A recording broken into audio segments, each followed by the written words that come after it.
आजकल एक विषय बहुत चर्चा में है। बैंकों से अनक्लेम्ड जो राशि है वो पिछले वित्त वर्ष जहां 39,000 करोड़ थी वो आज लगभग 48,000 करोड़ पर पहुंच गई है। रिजर्व बैंक का कहना है कि जो भी अकाउंट 10 साल तक ऑपरेट नहीं होते ऐसे सभी अकाउंट से जो पैसा है, जो राशि है, वो बैंक रिजर्व बैंक के पास भेज देते हैं। उस राशि को reserve bank depositor education and awareness fund के नाम से एक फंड चलाता है जिसमें जमा कर दिया जाता है। हालांकि उसके बाद भी ग्राहक वो अपनी जमा राशि को वापस ले सकते हैं, लेकिन उसके लिए एक बहुत बड़ी लंबी प्रक्रिया रहती है जिससे गुजरकर जमाकर्ता को वो अपनी राशि वापस लेनी होती है।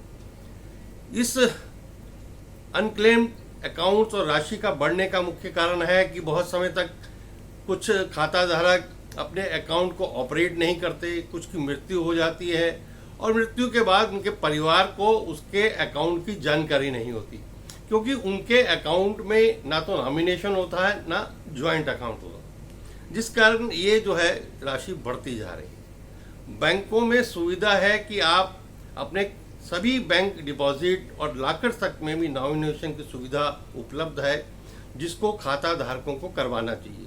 खाता धारक को जाकर बैंकों में अपने खाते की सही जानकारी भी देनी चाहिए कि उसका एड्रेस क्या है, उसका फ़ोन नंबर क्या है, उसमें नॉमिनेशन है कि नहीं है, वो जॉइंट अकाउंट है कि नहीं है, क्योंकि नहीं तो खाता धारक की मृत्यु के बाद परिवार को उस राशि को लेने के लिए बहुत लंबा प्रोसेस जो है उसमें से गुजरना पड़ता है। कई बार तो कोर्ट के ऑर्डर लाकर भी जो है वो राशि को क्लेम करने के लिए बैंक कहते हैं।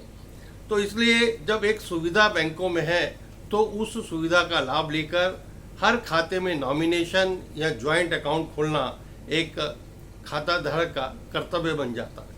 यदि खाता धारक पढ़े लिखे नहीं है तो परिवार के लोगों को भी इस प्रकार की जानकारी रखनी चाहिए कि उनके घर में, परिवार में जितने भी अकाउंट होल्डर हैं उन सभी के अकाउंट में सही घर का पता है कि नहीं है, उस अकाउंट में नॉमिनेशन है कि नहीं है, वो अकाउंट ज्वाइंट अकाउंट है कि नहीं है। और वो चाहे तो खाता धारक अपने उस खाते की नॉमिनेशन के साथ साथ विल में भी अपनी जो है घोषणा कर सकता है कि मेरी मृत्यु के पश्चात। लेकिन नॉमिनेशन करना एक सबसे सरल उपाय है जिसके बाद की खाता धारक के परिवार को, उस नॉमिनी को बैंक से आसानी से पैसा मिल जाता है। हालांकि ज्वाइंट अकाउंट में भी आइदर आर सर्वाइवर होने पर एक व्यक्ति की मृत्यु हो जाने के बाद दूसरा खाता धारक बैंक से उस राशि को आसानी से क्लेम कर सकता है। इसलिए रिजर्व बैंक ने बैंकों से भी कहा है कि इस प्रकार का अवेयरनेस कैंपेन चलाया जाए। खाता धारकों को जिनका अकाउंट में पैसा 10 साल से ज़्यादा हो गया पड़ा है उनका ढूंढ कर उनका पता लगाया जाए, लेकिन वो एक लंबा प्रोसेस है।